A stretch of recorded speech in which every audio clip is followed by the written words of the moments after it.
ช่เปลือก แม่อันนี้มีอะไรบ้างคะมีนั้นไหนโชว์ให้ก่อนนิดหน่อยครับ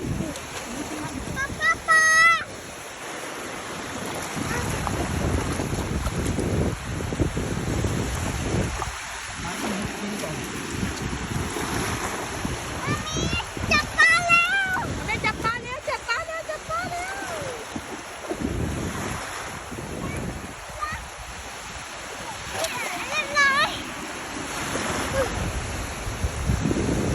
ไหนจับปลาให้อะไรจับปลาอะไรครับนะ